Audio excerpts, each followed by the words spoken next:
Hello and welcome to another episode of the Rebecca Saunders Show. I'm very excited by the conversation today. I'm joined by the wonderful Dr. Kristy Goodwin, who is one of Australia's leading wellbeing and productivity experts. We all need a little bit of that. Kristy, welcome to the show. Great to be here. Thank you. I want to dive straight in on one of your posts on today's Instagram. I'm following it avidly and it gives me so many top tips. But today's post really resonated with me. And you spoke about the fact that we are constantly being bombarded with dings and pings and gosh knows what when it comes to all things purchasing things online and getting just umpteen numbers of emails and text messages in a short period of time. I know there's a lot of people that are dealing with a heap of fatigue when it comes to screen time. Can you, just in a sort of, I guess, in a nutshell for us, explain where your work plays a part in such a crazy digital age for individuals? Yes. So, what you're describing, I call many of us are tethering on the precipice of digital burnout. I think so many of us are just dealing with the constant onslaught of alerts, notifications, pings, and dings. That sort of noise, those digital distractions have become the soundtrack of our modern workdays. And it's not just our workdays, but our personal lives as well. It's the WhatsApp notifications and the SMS and the constant just barrage of digital distractions. And we know that our digital load has increased exponentially during the pandemic. And, for obvious and necessary reasons, we have many of us, I should say, had to do the digital pivot and pirouette into digital ways of working. But this has created unsustainable and unhealthy digital habits. And so what I do, I'm fascinated. I'm a self-confessed nerd. I am absolutely intrigued, shall I say, by how our brains and bodies can operate best in this digital landscape. Because there's a lot of people saying you need to do a digital detox or suggesting you go on a digital minimalism approach. But that's completely unrealistic. For most of us, technology plays a really integral role in our lives. So I'm fascinated with what I call decoding the neurobiology of peak performance, which basically means how can we thrive in this digital world without abstaining from emails, without going, I call it laptopless, without cancelling our Netflix subscription or stopping scrolling social media, looking for basically realistic ways that we can use technology, but doing so in a way that is congruent with how our brains and bodies are designed. I love that. That just gave me a breath of fresh air, even in my mind, thinking about what that looks like. Because as you're talking, I'm thinking how much technology does play a part, even down to in our house, we've got the lights on, automatic timers Yes. and apps that we need to play with, which takes away that whole screen time off before bed. It's one of the last things we've got to flick the switch on. Yeah. And it has, I think you've touched on there, there's very few aspects of our personal and professional lives that haven't been permeated by screens. It's crept into every single crevice of our lives. And we have brains that are biologically designed to go and hunt and seek information. But in this digital world we found ourselves in, with alerts and notifications and those pings and dings, information is just constantly being thrown at us. And our brain isn't designed to cope with that constant onslaught. And so that's why so many of us feel like we're just drowning in constant information. And I call that infobesity. And so many people are just struggling with that constant digital barrage. And I know for me, it's when I go camping, go off the grid, or when I'm driving our car, because it's not, we have a CD player in our car, a 6-deck CD player. There's no mod cons in that. 6-deck CD player. We've got none of the fancy dings or connections of Bluetooth to phones or anything like that. I know they're my two spots that I go, and breathe a little bit. You have space. But you've said earlier that taking that tech-free approach isn't always easy to do, isn't always the right thing to do, isn't always viable. Where are you seeing people do this successfully? Like where are you seeing it work really well? Any boundary changes that people are putting into place? So what you described there, Rebecca, is just so important. That I call it digital disconnection. So it's taking intentional time out of our day and pockets of time.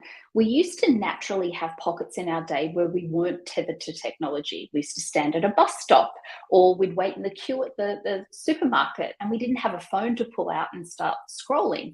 But now we've sort of filled every moment of white space that we used to have with our screens. And our brains aren't designed to be always on. We're not machines. We sort of cannot outperform our human biology. And so we know, I don't know about you, Rebecca, but I have my best ideas when I'm going for a run, going for a swim, when I used to be in a plane and up in the sky with no Wi-Fi. Yeah. Exactly like you were saying, in the car. And we actually call it the default mode of thinking. And it's where we turn off our prefrontal cortex, so the thinking part or the CEO of our brain, and we enter this mind-wandering state. This is when genius ideas drop in. This is when creative solutions to problems that you've spent months agonizing over just drop in. And what we have to do now, more than ever in history, is that we have to be really intentional, and we have to plan for those times where we're not going to be looking at a screen, or we're not going to, because, as we said before, they've just crept into every crevice. We now wear them on our wrists. We're going to have very soon much more wearable technologies beyond just our wrists. And so if we are not really strategic, and we don't start to plan those times, those idle times, then we're not going to have creative solutions and new ideas. And I think we do really have to carve out just those, I call them micro breaks, just pockets of time throughout your day, your week and your month, where you can go, as you said, offline.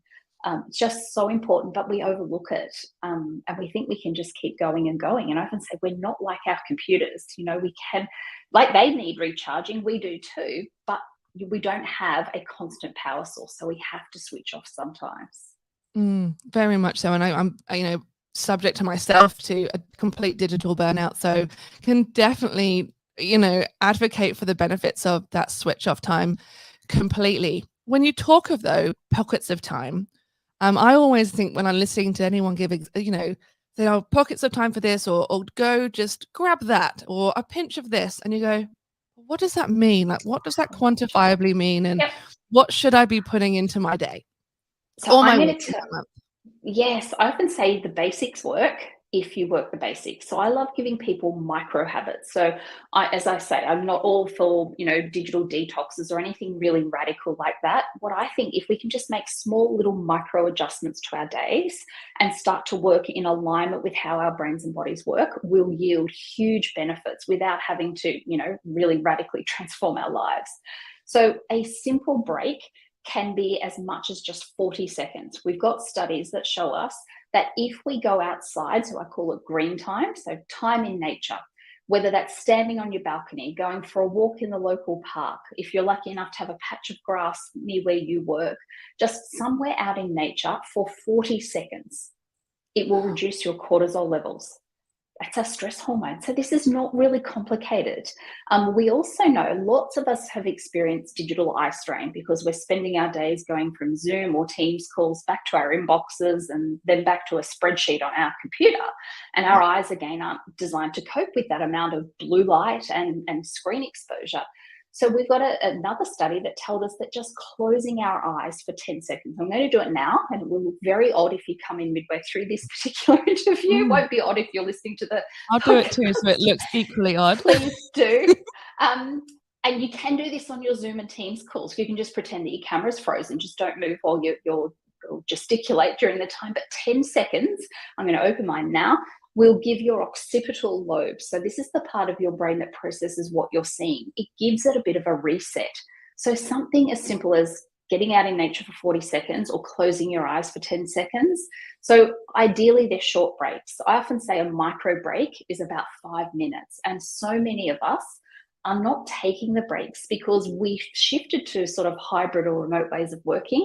And so many of us are sitting down and are more sedentary than we've ever been. We used to walk to the photocopy room, or we used to walk downstairs to go and get a coffee during our morning tea break, or out for a walk at lunch. And now we've sort of ironed out those breaks in our day, and we're not getting those really essential restorative breaks. I call them our peak performance pit stops. So taking time out, and just small amounts will really have a profound impact. For me, that sounded like the back of my head went, they're the water cooler moments, where you They used to are. just walk along and have a chat to someone else or just break the thinking space of what you were working on, which I think a lot of people have lost. You're right in that working from home dynamic, the constant, I don't know if the hybrid working scenario, but definitely the working from home. I've definitely worked longer hours. I'm sure a lot of people have without realizing, and then they flip to a screen for personal stuff, and it's just nuts. That's It your is. micro breaks in the day. When you talk about sort of what you can put into a week or even to a month, I'm sure a lot of people will look at me and go, "There's no way I can turn my phone off at 6 o'clock at night and not touch it again," or any of Yep. those things. What are the little things, micro habits that people can start putting in place on a more, I guess, long-term scale? I guess, micro ones are long-term, obviously, but the weekly or monthly ones.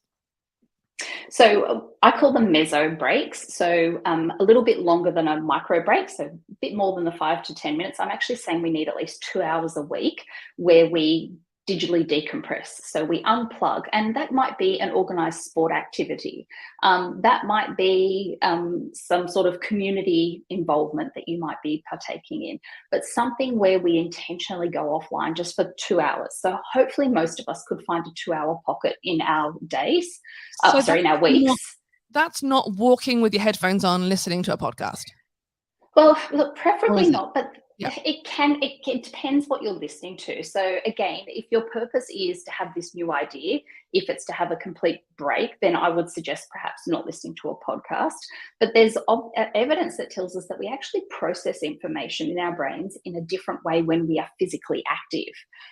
When we move, we make a whole lot of neurochemicals like dopamine and norepinephrine and endocannabinoids, and these are all really good chemicals that help us not only to focus, but to come up with creative ideas.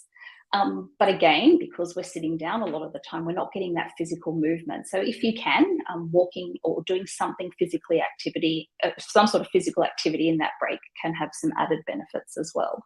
So they're the sort of 2 hour chunks of time that we'd aim for, again, on a weekly basis if we can. And then the third type of break that we really need to implement to beat digital burnout. So we've had the micro breaks, they're daily 5 to 10 minutes maximum, interspersed throughout our day a couple of times. Meso breaks are ideally those 2 hour windows on a weekly basis. And our macro breaks are having at least 1 to 2 days unplugged. And I recommend monthly or even every quarter. And ideally, if we can do it longer, there's greater benefits. But I don't know about you.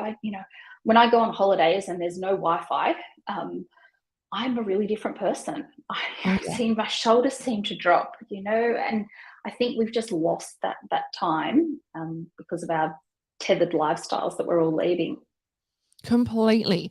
I couldn't agree more. When we're definitely off the grid and we haven't got Wi-Fi, I love it. And I long for that time. Something I've tried this sort of the last couple of months, I guess. Someone said to me once that they were trying to do appointment-free Sundays. So it was essentially to enable them to not have to say yes to having a coffee or not saying yes to that lunch, but having a day where it was completely up to them what they did and they weren't inundated or didn't have to owe their time to other people on that day. Which then got me thinking about, well, that means I don't have to be attached to my phone, because if on a Sunday I don't have to be anywhere, I could go and fill my time with other activities. So I'm not completely connected to a device. I'm not going to lie, with the weather we've been having in Sydney, that hasn't actually played out at all in the last fortnight. But it did definitely get me thinking of how I could almost change my schedule to help with the detox of digital.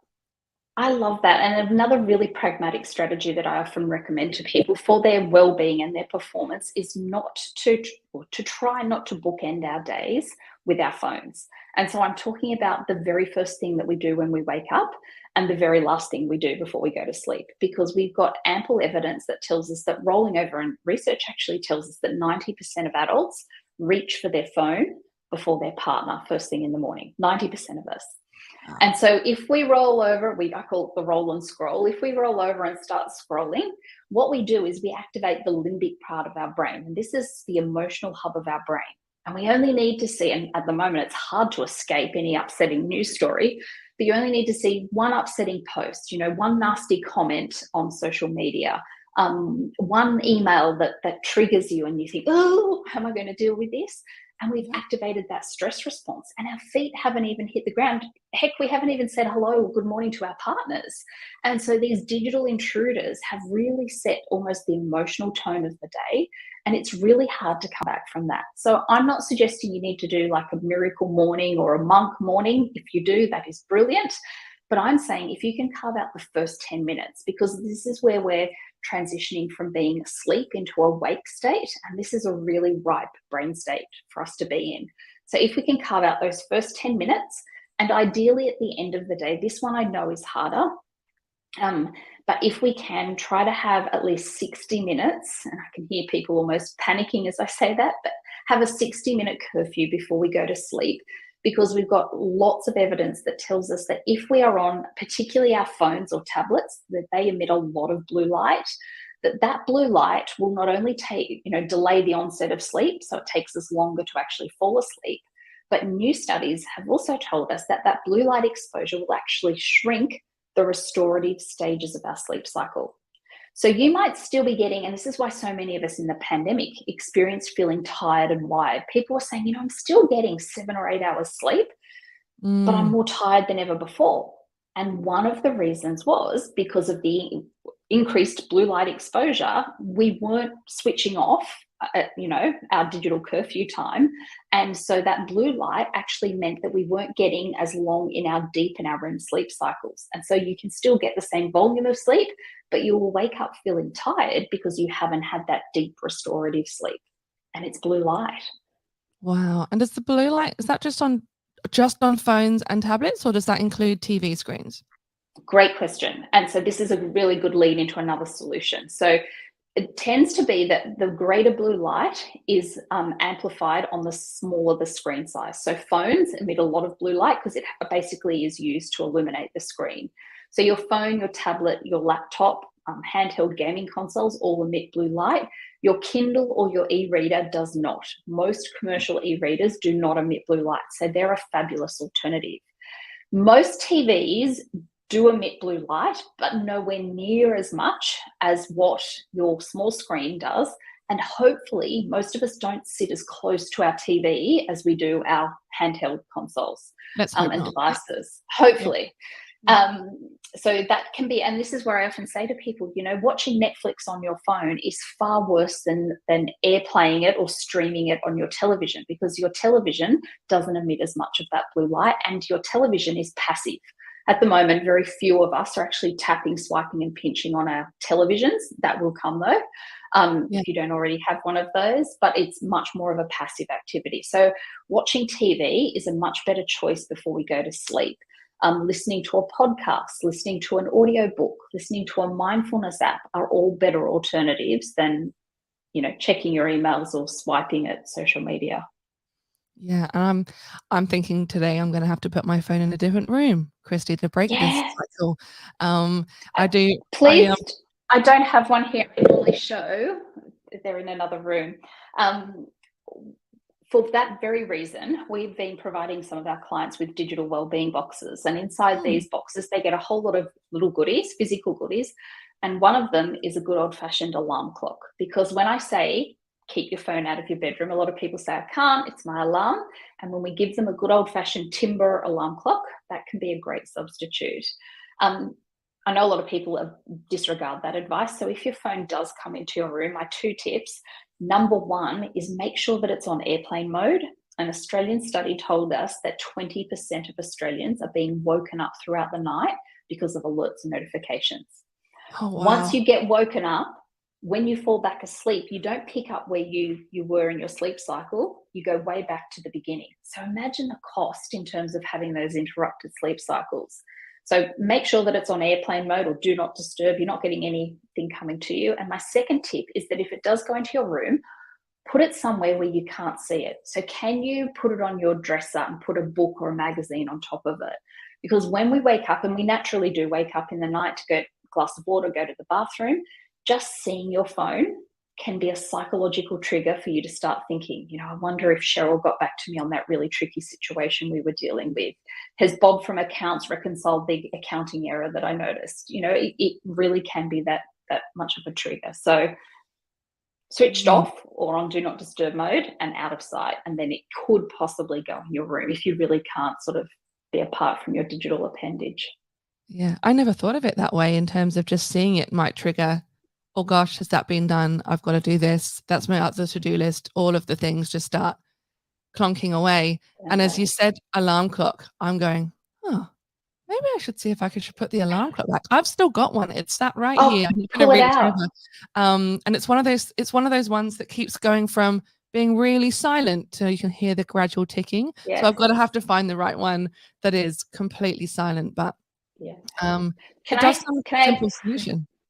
Yeah, and another thing, when you were talking there, we often don't realize just what an impact seeing our devices has on us.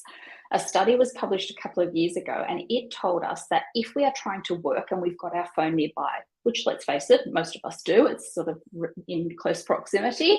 Yeah. If you see your phone, even if it is on silent and face down, just having your phone in your line of sight while you are working reduces your cognitive, so your mental performance, by 10%. Put simply, seeing your phone makes you 10% dumber. 10%, that's massive. Wow. When we think about, because our brain is constantly processing what we see. In fact, our brain is processing 11 million pieces of sensory input every second, particularly obviously what we see and hear. So if we see it, some of our attention is thinking about what might come in on that thing. So it's a really big brain drain. So as you said, pop it in another room, pop it in a drawer, pop it somewhere where you just can't see it. It's a real disruptor, isn't it? The more we've delved into that, the more I'm going, oh, no, you really should try and keep those technical boundaries up. Or, no, probably should think of having an alarm clock or getting the watch battery changed that I haven't done for the last couple of years. All those little things that just add up.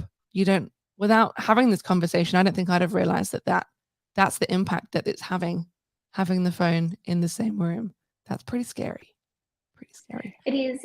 And I think we've all been caught up in this digital tsunami. We've just it's sort of landed on our laps all of a sudden, and we voraciously consumed it and embraced it. And I think I call it sometimes Facebook fatigue, but people, I think, are just starting to go, hang on, this is out of control. I am a slave to the screen. I know a lot of people feel like that. We salivate like Pavlov's dogs every time we get an alert or a notification. Research tells us that 47% of adults toilet tweet, that is, use their phone in the bathroom. So we have obliterated all of the digital boundaries and borders we used to have. And I think not only is it because of technology, but because of this shift to more remote work, I think it's just sort of been like a digital superstore. Yeah, we've completely lost all of that white space. These phones go everywhere with us, everywhere. And you even said the toilet as well. They're everywhere. They're in every single area. And now, I know we're not traveling much and haven't done recently, but when Wi-Fi got introduced onto planes, thinking, no, this is the place that I have away from I'm the with emails. you. I was so upset the first Qantas flight I had, and I know they were so proud. There were flyers everywhere, and they were showing you that, how to connect. I'm thinking this was like the one sacred place that I had where I was free to, enter that daydreaming, mind-wandering mode. I know a lot of people get chunks of good work done, especially if you're doing a long-haul flight to WA, when we were allowed in there, or for prolonged periods of time. And again, we've sort of taken that away. We really need that. Yeah, I completely agree with you wholeheartedly on that. Now, I want to sort of spiral towards, I'm going to take it away from the corporate setting, because I think that businesses and business owners, that's a whole nother conversation. Kristy, I'm interested in these little micro habits that we're changing when we're living with partners, families, kids, all of, whatever family structure you've got going on in the home. How have you seen people successfully bring the people along for the ride? Everyone join in this technical shift. How have you seen that play out? Yes, look, I'm a mum to three, so I'm the first to say if anyone out there is raising their own screen ages, this is not easy. I know many parents are grappling with screen time. Screen time often turns into scream time for most families. And it's a source of tension in many, many households, irrespective of whether there are children or screen ages present or not. So one of the things that I really encourage people to do, and it's funny, I talk to organizations about this and I talk to families about this, is that we have to establish our digital guardrails. And I call those our tech expectations. So coming up with what are the digital parameters and borders and boundaries. So coming up with and co-establishing them. It's not giving your child an iPad contract or a technology agreement. They don't work. But can you sit down with your partner and say, look, let's come up with some of these parameters. Let's agree that we're going to put devices away at 9 p.m. because we want to go to bed at 10 p.m. So we'll have an hour where we're tech free. Establishing a landing zone, an agreed spot where all of the devices go. I've got one here. I'm just going to grab it. Some families opt to purchase, these are lockable charging boxes. Yeah. So inside there's a power station with all the space for up to 12 iPads, laptops, smartphones. And there is a key, and you can lock it. So if you're a parent, you only need to sleep with the key, not the router. I have many parents telling me that they can't control what their kids are doing and they're literally sleeping with the router under their pillow. I have heard that. Yeah. So just coming up with those parameters, establish your no-go tech zone. So in your house, is the meal area a tech-free zone? Is the lounge room? Many of us multi-screen now. Very few of us ever just watch TV anymore. Most of us are watching TV with our phone or a tablet or a laptop at the same time. So coming up with those no-go tech zones, no-go tech times, and really starting to come up with your tech parameters so that everybody's got clear expectations. And I have found that when you share facts and science, not personal, you're on your phone too much, you're addicted, that doesn't work. That sort of falls on flat ears. But when you can be a good role model yourself, and when you can say, look, I'm making these changes because of X, Y, and Z, and present the facts and science, other people are much more likely to imitate and copy those behaviors too. I love that. And we'll be putting the facts that you've shared in this conversation in the show notes, because definitely worth having those in your toolkit for those conversations, I'm sure.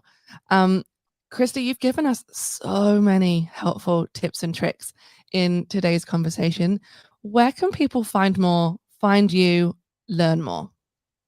So the irony isn't lost on me that I encourage people to sort of curb their tech habits, and I'm going to say, come and find me and follow me on social media.